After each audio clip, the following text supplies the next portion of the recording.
Hello everyone, मैं Supriya Sonalika political science के इस क्लास में आप सभी का स्वागत करती हूँ।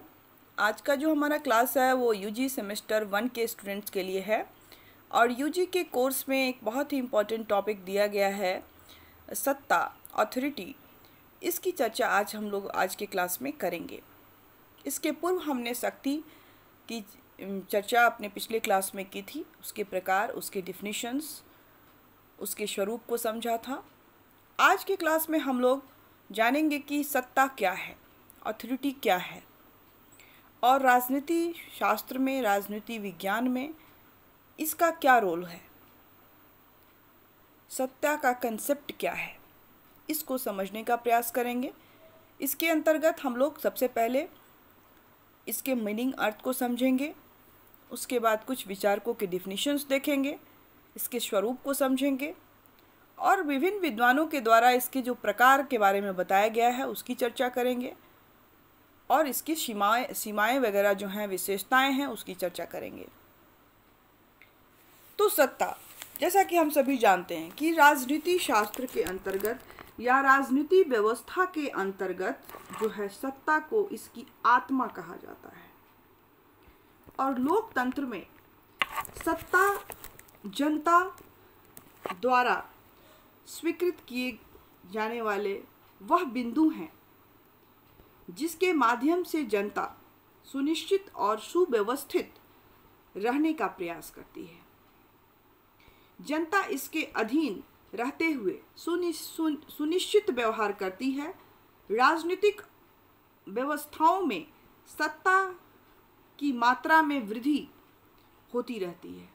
इसलिए सत्ता शासन व्यवस्था का अभिन्न अंग है। सत्ता का अपना अलग अस्तित्व होता है। सत्ता व्यक्ति, परिवार, समूह, संगठन, राज्य से भी ऊपर निवास करती है। सत्ता के अनेक प्रकार होते हैं। सत्ता राजनीति एवं नौकरशाही को निश्चित समय पर निश्चित कार्यों को संपन्न करने के लिए अधिकार एवं शक्तियां प्रदान करती है।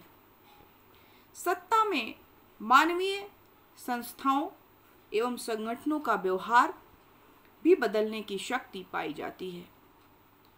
इसमें वैज्ञानिकता, आधुनिकता और औचित्यपूर्णता के आधार पर समस्त क्रियाएं संपन्न कराई जा सकती हैं। सत्ता शासन व्यवस्था की क्षमता की प्रतीक मानी जाती है। वास्टर्ड रसेल जो हैं के अनुसार शक्ति के प्रयोग का संस्थागत अधिकार है, वह स्वयं शक्ति नहीं है, रसेल ने कहा है।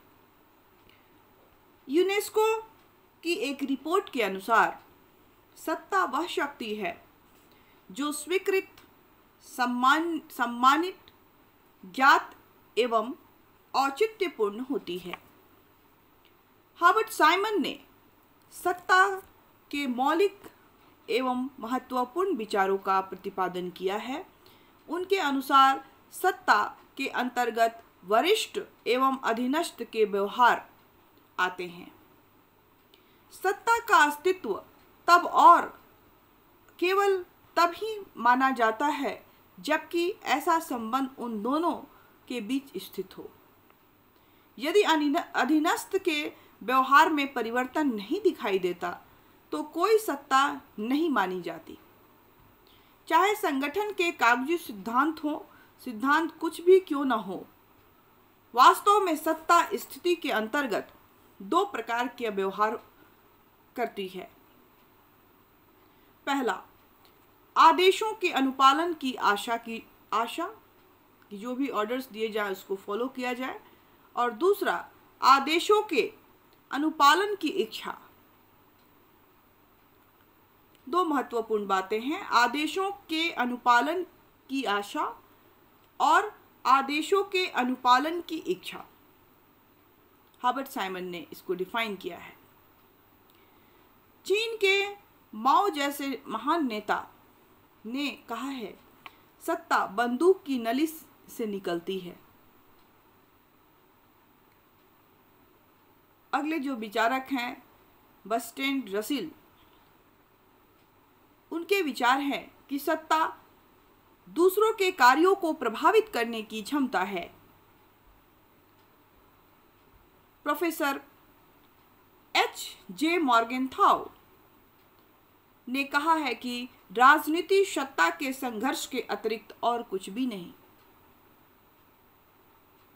इटली में 1922 में फांसीवाद के उदय से सत्ता के सिद्धांत को मूर्त रूप मुसोलिनी ने देकर घोषणा की कि राज्य के विरुद्ध कुछ नहीं, इसके ऊपर कुछ भी नहीं।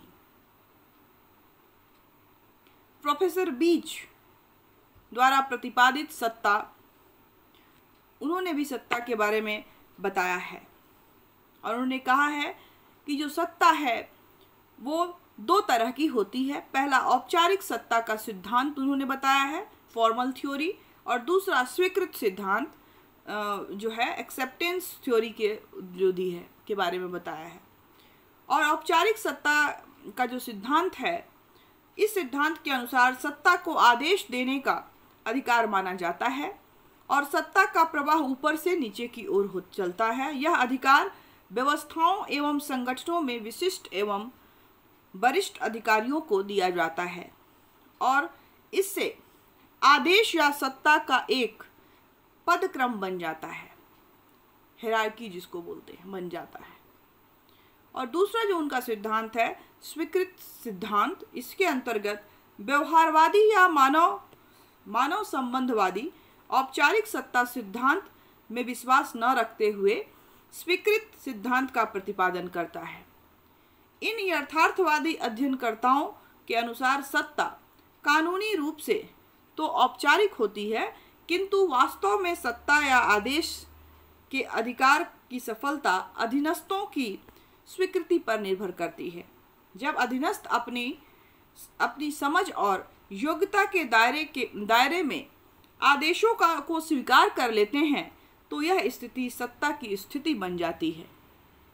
तो प्रोफेसर बीच ने सत्ता के दो रूपों की चर्चा की है, औपचारिक सत्ता का सिद्धांत और स्वीकृत सत्ता का सिद्धांत।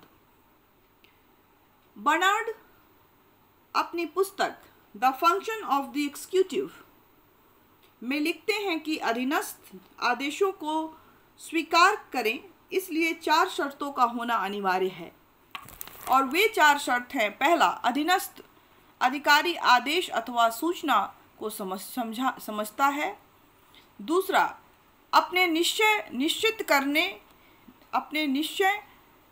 करने के समय उसका यह विश्वास हो कि आदेश संगठन के उद्देश्यों के साथ असंगत नहीं हो। तीसरा, निर्णय लेने के समय में वह यह सोचता हो कि एक समग्रता के रूप में संबंधित आदेश उसके व्यक्तिगत हितों के अनुकूल हो। और चौथा, वह मानसिक और शारीरिक दृष्टि से उस आदेश का अनुपालन करने की क्षमता रखता हो। इस प्रकार जो सत्ता है वो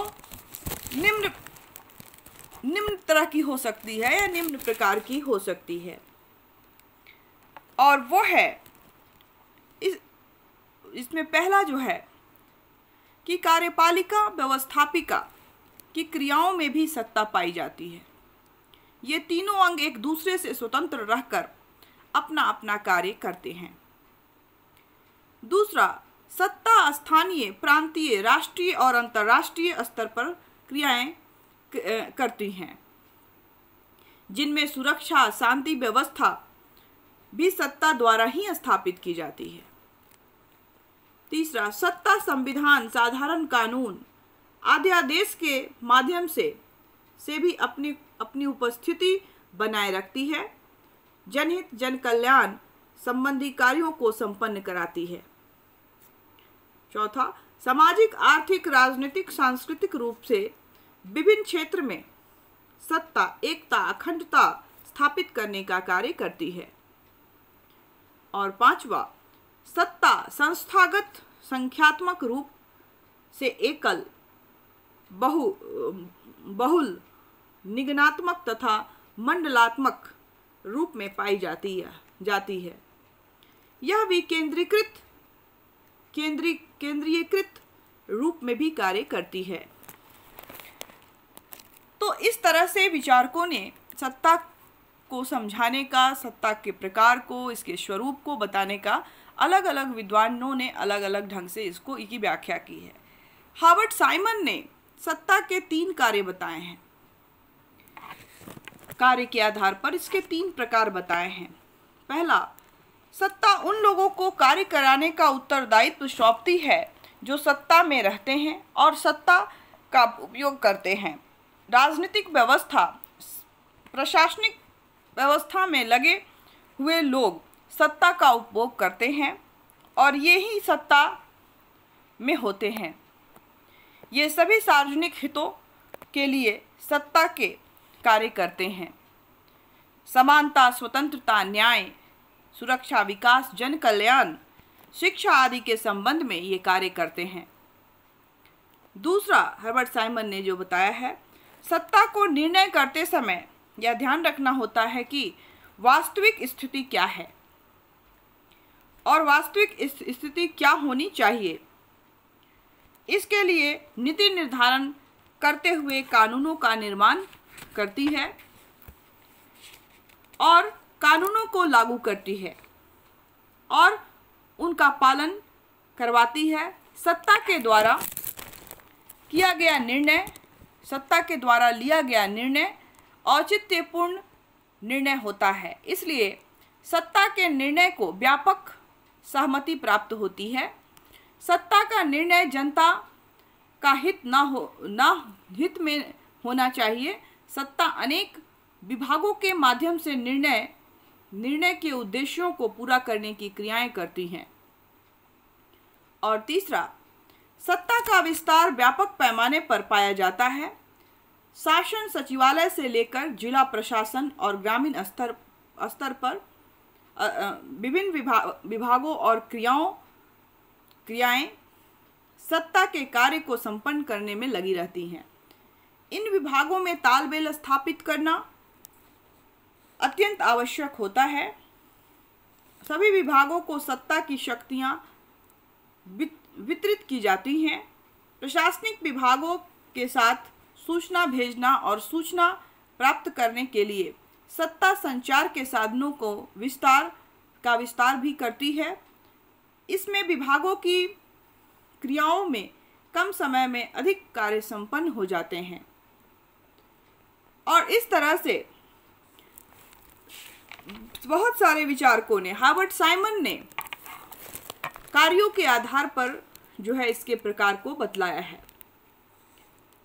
1651 में हॉब्स की पुस्तक लेवियाथन प्रकाशित हुई।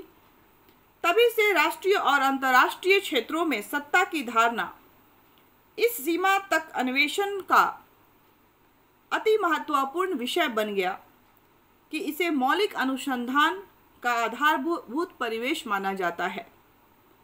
हॉब्स के उपरांत सत्ता के विचार का प्रबल पुनरावृत्ति हीगल की रचनाओं में हुई, जिसमें राज्य के प्रभुत्व संपन्न शासक को परम माना गया है। इसके बाद इसके जो रूप हैं, विविध रूप हैं, उसमें हम लोग मैक्स वेबर जो हैं उन्होंने इसके क्या रूप बतलाए हैं उसकी चर्चा हम लोग करेंगे।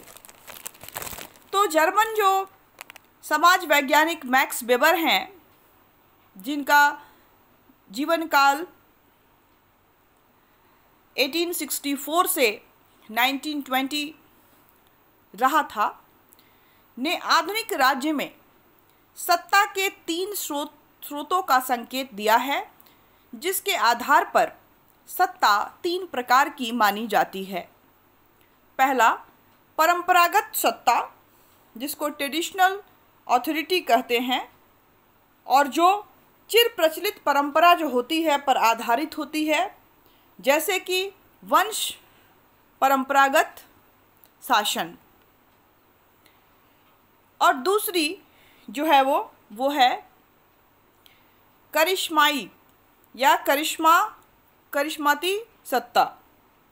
और ये जो होती है वो नेतृत्व से जुड़े हुए असाधारण व्यक्ति पर आधारित होती है, जैसे कि लोकप्रिय अधिनायक, शासक। और तीसरी कानूनी और तर्कसंगत लीगल और रेशनल अथॉरिटी। और यह जो होती है वो व्यक्ति के पद ऑफिस पर आधारित, जिसे निर्धारित प्रक्रिया के अनुसार प्राप्त किया जाता है हो, जैसे कि अधिकारी तंत्र, ब्यूरोक्रेसी का शासन। अब हम जानेंगे कि जो पहला जो प्रकार उन्होंने मैक्स वेबर ने बताया है, परंपरागत सत्ता, ट्रेडिशनल अथॉरिटी, वो क्या है। तो इसमें शासन का अधिकार उस व्यक्ति या समूह के साथ जुड़ा रहता है जो चिरकाल से उसका निरंतर प्रयोग कर रहा हो। दूसरे शब्दों में यहाँ यह माना जाता है कि जो व्यक्ति या वंश प्रचलित परंपरा के अनुसार देश में शासन करता है, उसे ही शासन करने का अधिकार होता है और किसी को नहीं। अतः वृद्धि तंत्र और राजवंशों का शासन इसी कोटि में आता है। वृद्धि तंत्र ऐसी शासन प्रणाली है जिसके अंतर्गत सारी सत्ता समुदाय के बड़े बूढ़े लोगों के हाथों में चली जाती है और वे परंपरा से इस सत्ता का प्रयोग करते हैं। इस व्यवस्था के अंतर्गत केवल बड़ी आयु को ही परंपरा से शासन के अधिकार का प्रमाण माना जाता है। जो लोग बड़े बुजुर्ग हैं, जैसे कि पहले जो भी निर्णय होते थे बड़े बुजुर्गों के माध्यम से होते थे और सत्ता अथॉरिटी जो है उनके पास ही होती थी। दूसरी करिश्माती सत्ता। यह सत्ता किसी राजनीतिक नेता के अनोखे व्यक्तित्व की देन होती है। उदाहरण के लिए हिटलर एक ऐसा नेता था जिसके इशारे पर सारा जर्मनी सक्रिय हो जाता था। करिश्माती सत्ता के अन्य चर्चित उदाहरण हैं सिकंदर महान, Julius Caesar, Oliver Cromwell, Mahatma Gandhi, Jawaharlal Nehru, न्क्रूमा Nasir और गद्दाफी। ये कुछ ऐसे जो करिश्मावादी व्यक्तित्व के लोग थे जिन्होंने अपने करिश्माई व्यक्तित्व के आधार पर जो है वो सत्ता को जो है वो परिवर्तित करने का जो है की क्षमता जो है वो रखते थे। करिश्माई सत्ता ऐसे नेतृत्व के रूप में व्यक्त होती है जिसके अनुयायी अपने नेता के गुणों को बढ़ा चढ़ा कर आंकते हैं। उसके एक इशारे पर भीड़ उमड़ पड़ती है और लोग बड़े से बड़ा त्याग करने को तैयार हो जाते हैं।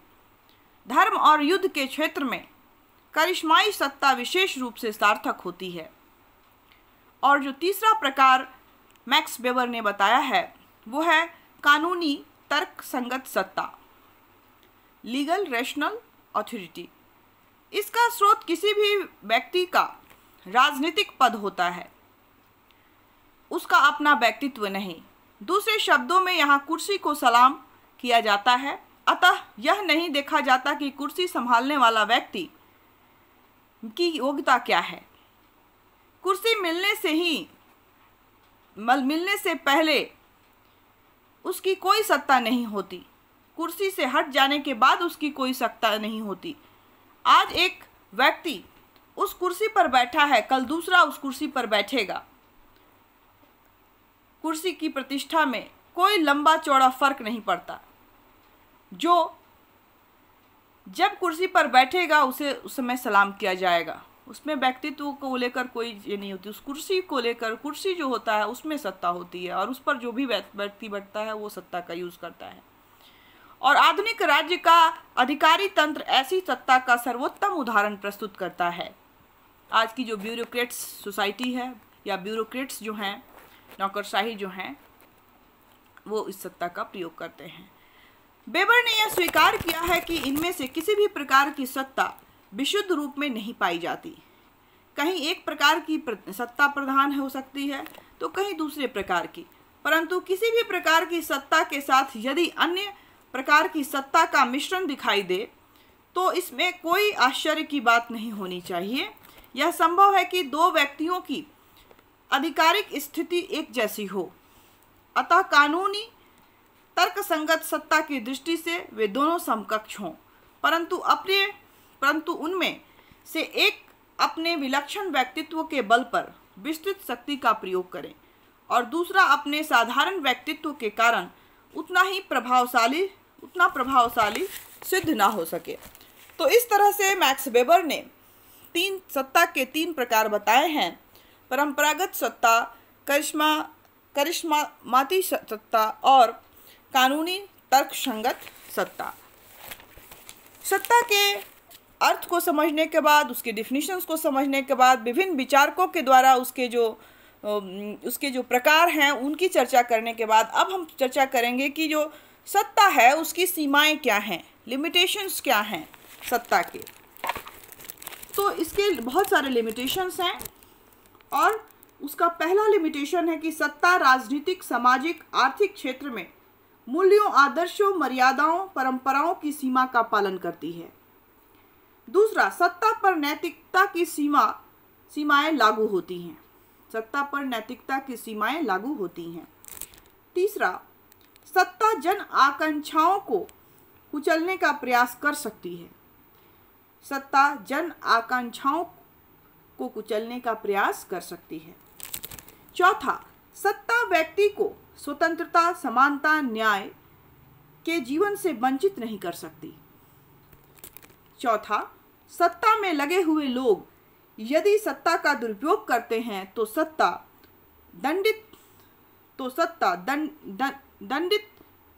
दंड की व्यवस्था भी करती है कि जिन्हें सत्ता दी गई है अगर वो सत्ता का सही उपयोग नहीं करते हैं और तो उसके लिए दंड की भी व्यवस्था का प्रोविजन किया गया है।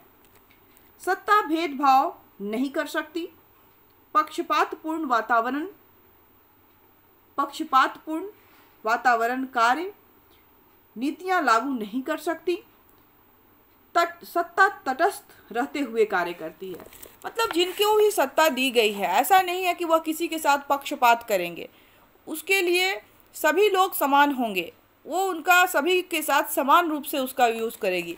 ये नहीं कि वो अपने लोगों के साथ कुछ अलग व्यवहार करेगी और किसी और के साथ और व्यवहार करेगी, क्योंकि वो जो सत्ता जो है वो उसका कानूनी और तर्कसंगत वो सत्ता होती है, तो वो उसका मिसयूज नहीं कर सकती। अगर वो करती है तो उसके लिए भी उसको दंड की व्यवस्था दी गई जाती है।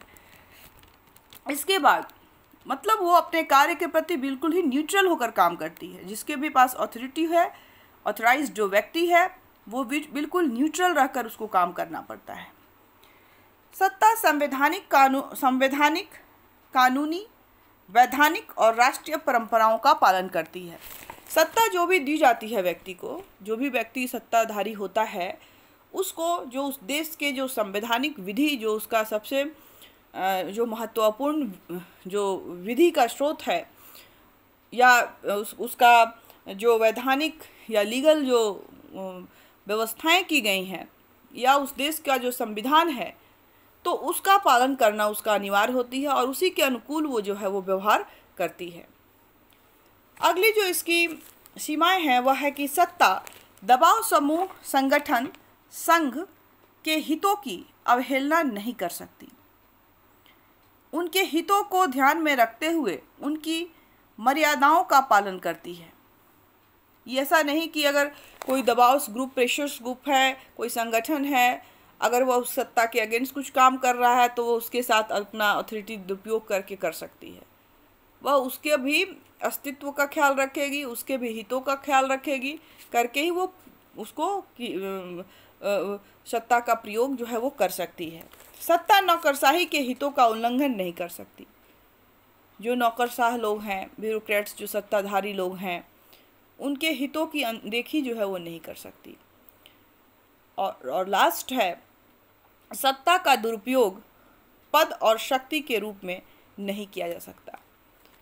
ऐसा नहीं कि किसी को सत्ता दे दी गई है तो वह अपने पद का दुरुपयोग करेगा और अपने शक्तियों का जो है वो दुरुपयोग करेगा। सत्ता का जो है दुरुपयोग जो है कोई भी नहीं कर सकता है। अगर वह कानूनी रूप से, वह तर्कसंगत रूप से उसने सत्ता को प्राप्त किया है, तो उसको उसका दुरुपयोग करने का जो अधिकार है उसको नहीं दिया गया रहता है।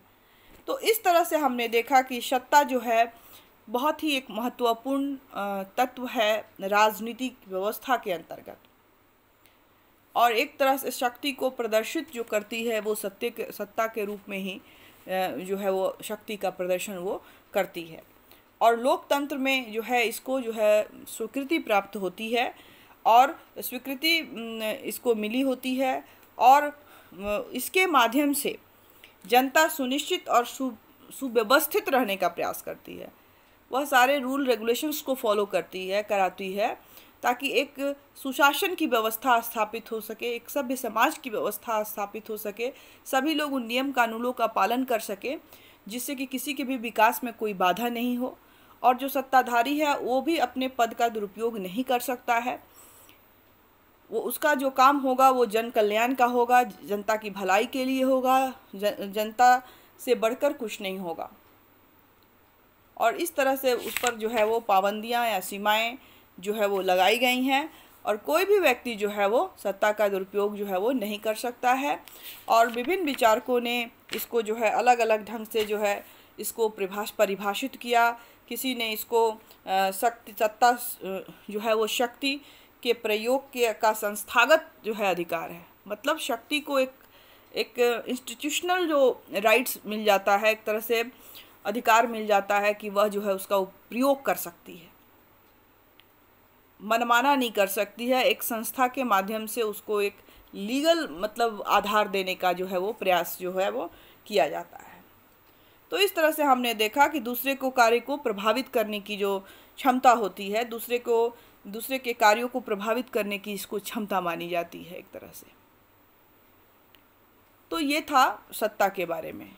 हमने आज के क्लास में सत्ता के अर्थ को समझा, उसके बाद हमने विभिन्न विचारकों के द्वारा इसकी परिभाषाएं देखी।